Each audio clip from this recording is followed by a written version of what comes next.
Historical Eats, Historical Eats, Historical Eats.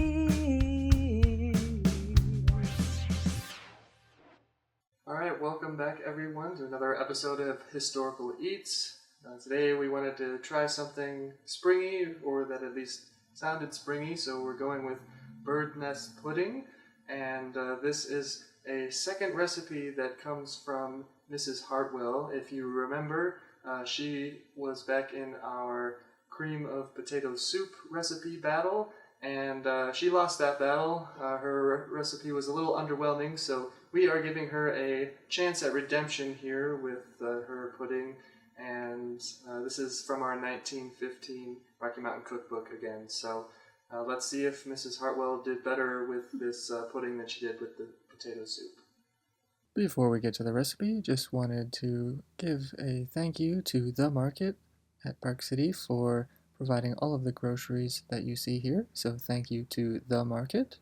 For the batter, this recipe calls for 1 cup of flour, 1 tablespoon of sugar, 1/4 teaspoon of salt, 2/3 a cup of milk, 1 tablespoon of melted butter, 1 egg, and 2 teaspoons of baking powder. For the filling, you need around 1.5 cups of applesauce, and then cinnamon and nutmeg to taste, and about 2 tablespoons of sugar. After greasing a cupcake tin, you fill the tins to about halfway with the batter, and then you drop in about 1.5 tablespoons of the filling.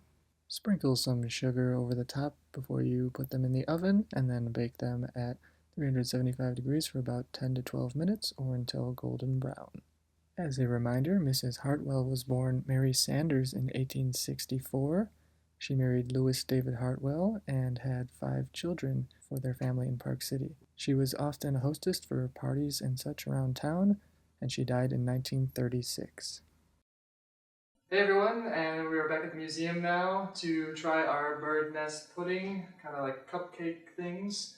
We also have a dipping sauce here that is basically just whole milk and nutmeg mixed together. So the recipe was pretty vague on the dipping sauce, but just a reminder, we've got Morgan over there on the left. Courtney's new to being on camera, so say hi to Courtney. Got Alyssa, and of course Sophie. So do we want to jump into it? Anybody have any questions? This is from 1915 again, from Mrs. Hartwell. She made the potato soup that wasn't as good. It feels like a corn muffin. But it also smells. Okay, I thought that was applesauce, but it was unclear. So it's just like flour and sugar and baking powder for the muffin piece? No, there's no. Are we all supposed to do the poke test? No. It's soft, yes. You can poke it if you want.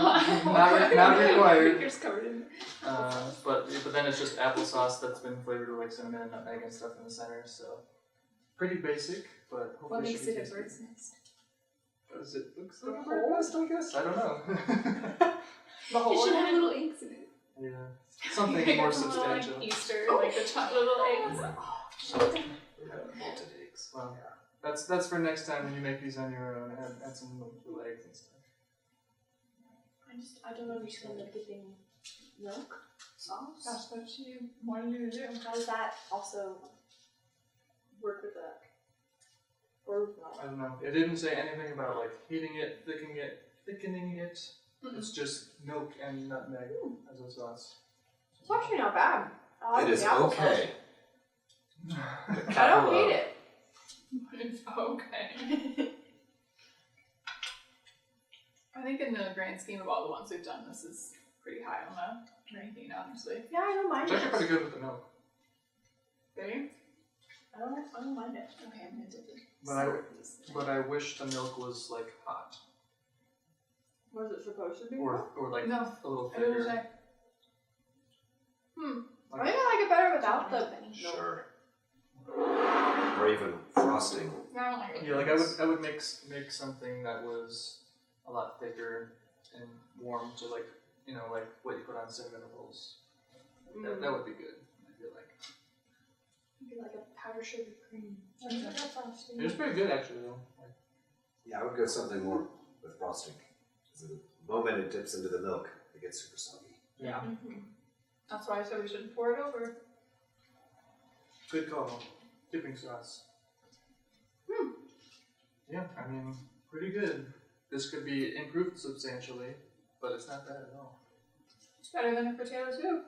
Yeah, it is. It is better than Mrs. Hartwell's potato soup. It is. I bet pecans would be good. Yeah, you can do a lot of stuff with this. Like, this is a very basic starter recipe, and you can like do a whole bunch of experimentation with this. Not gonna lie, I feel like it needs more applesauce. We probably could have done Probably an could extra go dollar. more. Yeah, it called for one spoonful, so that's what we did. No, it needs more, because I like it. Well, there's leftovers if you want some. So, pretty good this time. I would say Mrs. Hartwell redeemed herself with this. Still a little like basic, but much better than her soup. So, thank you for tuning in to another episode of Historical Eats. Bye. Historical Eats, Historical Eats, Historical Eats.